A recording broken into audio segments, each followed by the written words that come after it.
I left my six-figure job so my wife could chase her dream career. But one afternoon, I walked into her Zoom meeting and saw her laughing with a shirtless coworker. Before watching the video, please tell us in the comments, which country are you watching from? My name is Ethan Miller, and I am 34 years old.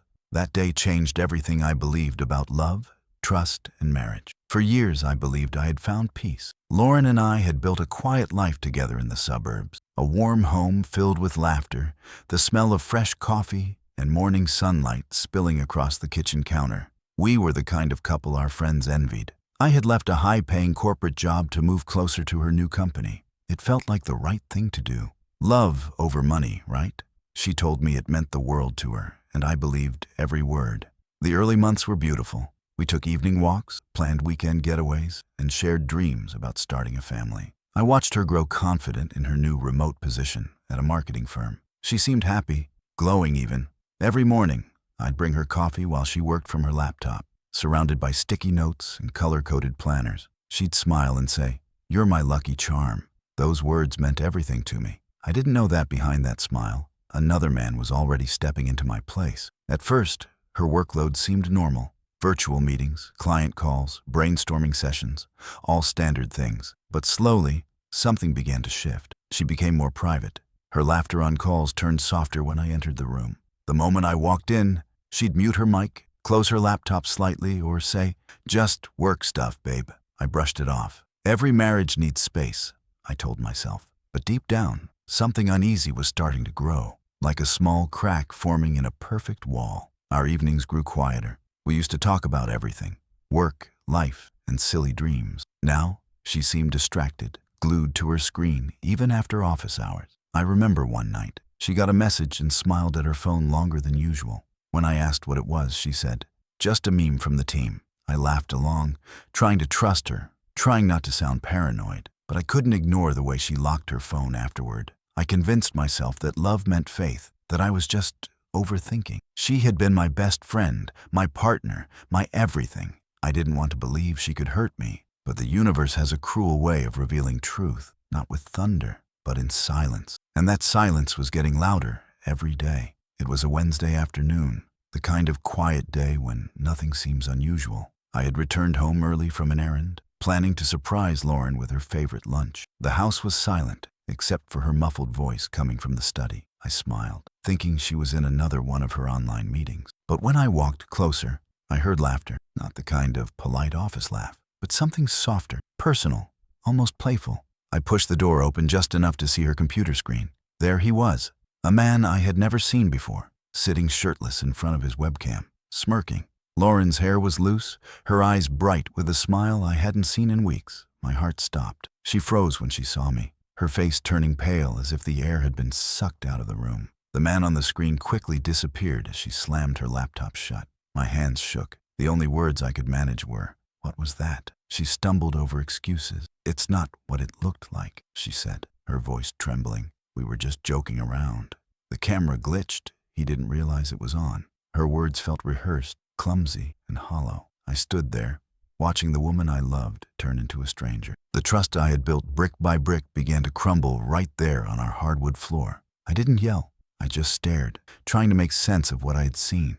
The woman who once promised me forever was defending a half-naked man on a work call. For the rest of that day, we didn't speak much. She acted like nothing had happened, making dinner, humming softly, pretending life was normal. But I couldn't look at her without seeing that image burned into my memory. Every time her phone buzzed, my stomach twisted. I wanted to believe her. I really did. But her eyes told a different story. They darted, avoided, trembled. She was hiding something, and my heart already knew what it was. That night, I lay awake beside her. She slept peacefully, or maybe she just pretended to.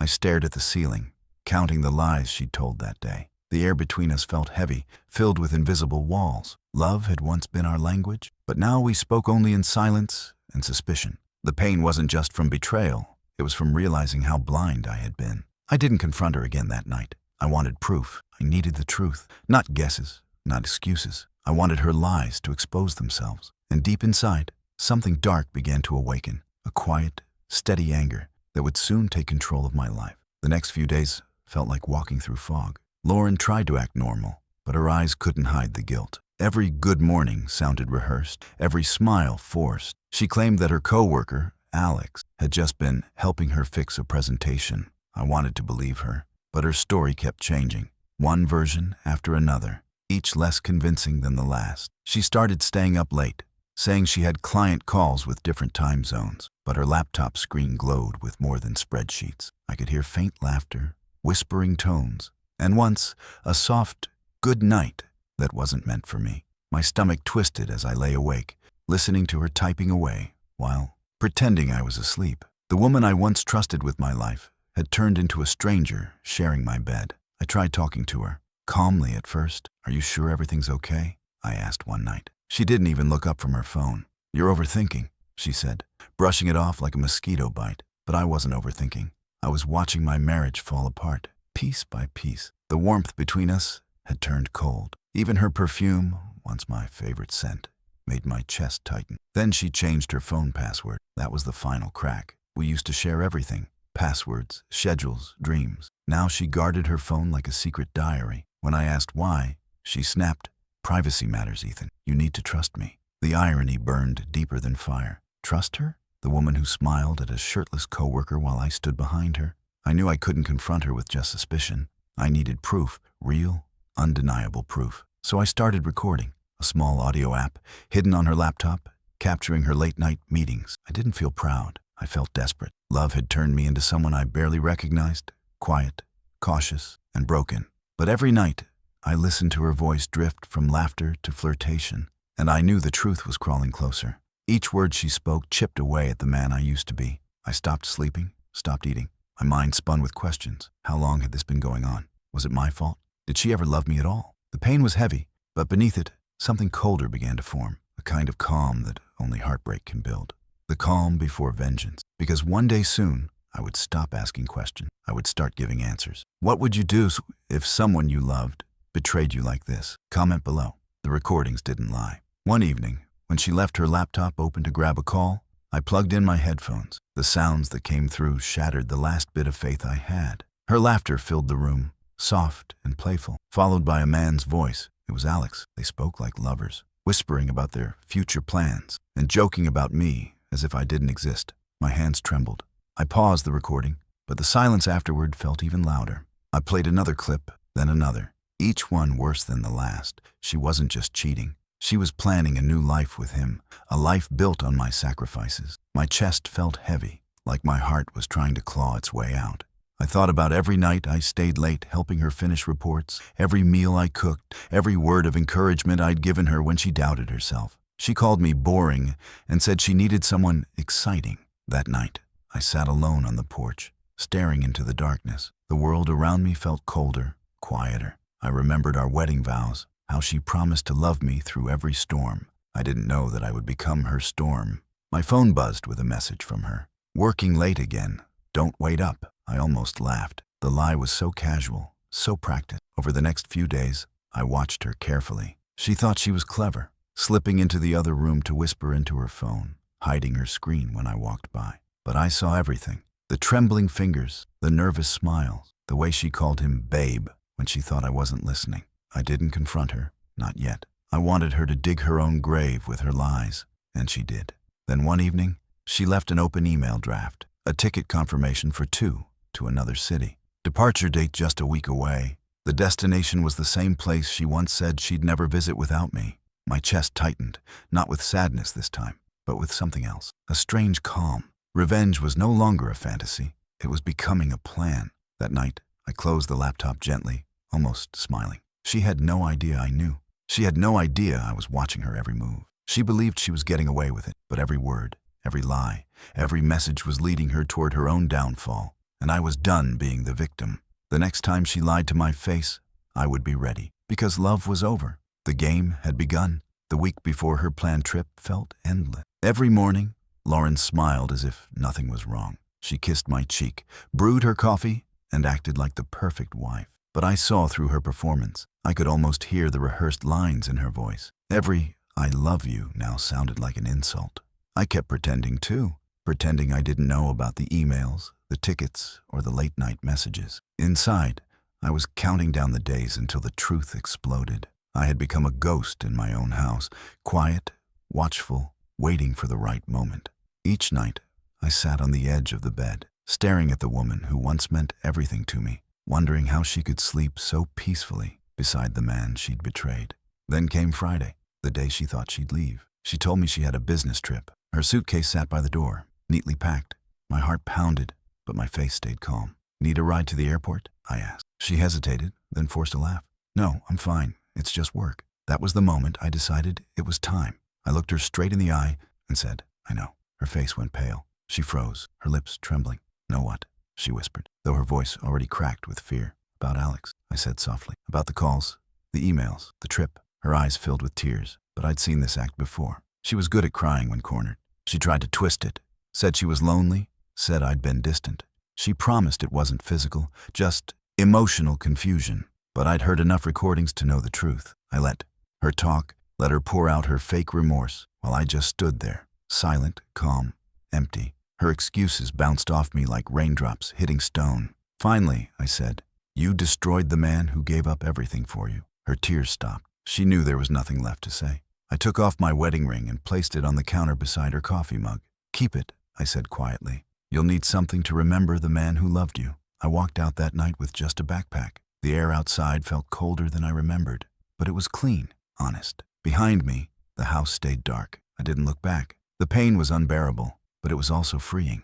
The truth had finally burned everything false to ash. As I drove away, I realized something. She had broken my heart, but not my will. That was the last night I ever cried for her. The next time she saw me, she would face a man she no longer recognized. The first few weeks after leaving felt like walking through ruins. I had nothing but my car, a few clothes, and a heart that no longer knew how to trust. But for the first time in years, I also felt free. No lies, no games, just silence. And in that silence, I began to rebuild. I rented a small apartment on the other side of town. It wasn't much. A thin mattress, a desk, and a view of the highway. But it was mine. No memories, no reminders of her voice echoing through every room. I started working at a tech startup, doing what I loved. It didn't pay as much as my old job, but every dollar earned felt pure, honest. I woke up early, hit the gym, and went home exhausted. The kind of exhaustion that heals, not hurts. Slowly, I started to find myself again. The man who once lived only for love began to live for purpose. I learned to enjoy my own company. I stopped checking her social media, stopped asking mutual friends about her life. She had chosen her path. I had chosen mine. But the universe has a strange way of circling back. 3 months later, Lauren called.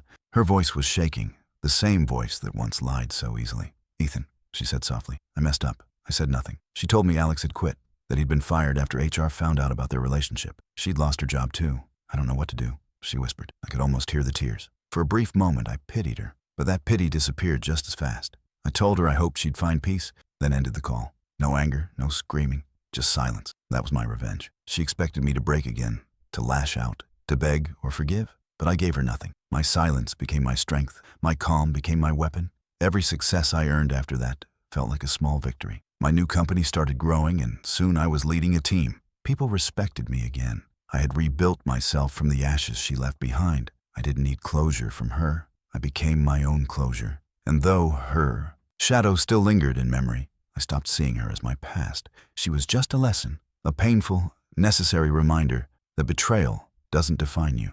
Your response does. If you were in my place, would you forgive or walk away? Tell me in comments. It was almost a year before I saw her again. Life had finally settled into a calm rhythm. Work, gym, peace, and quiet. I no longer woke up thinking about her.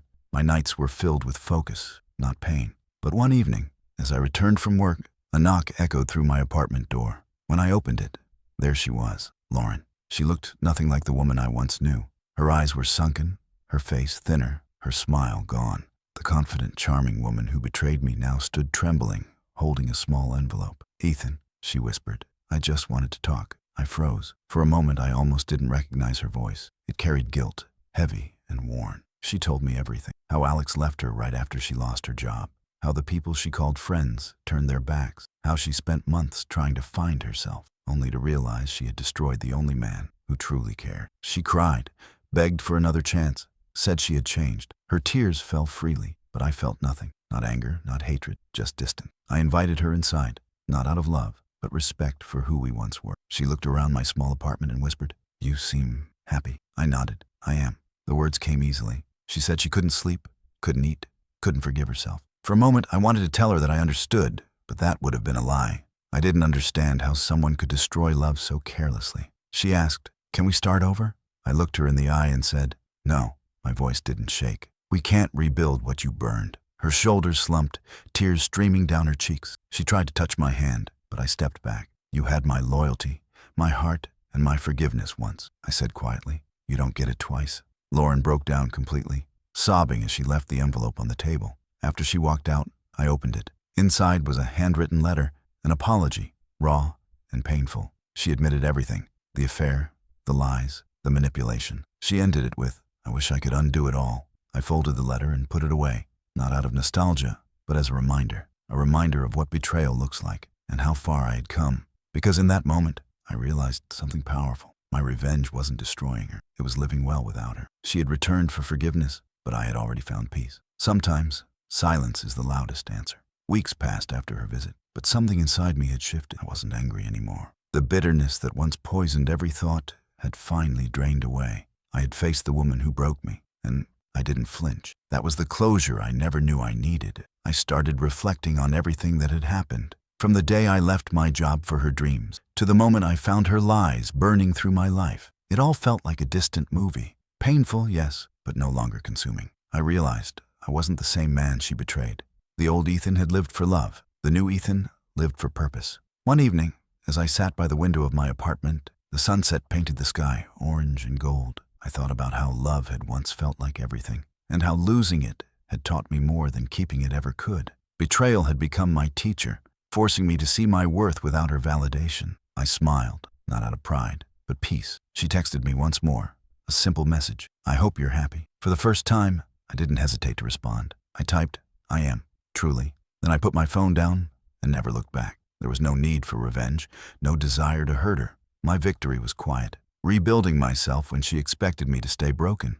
A few months later, I got promoted. My company recognized my work, and my team surprised me with a small celebration.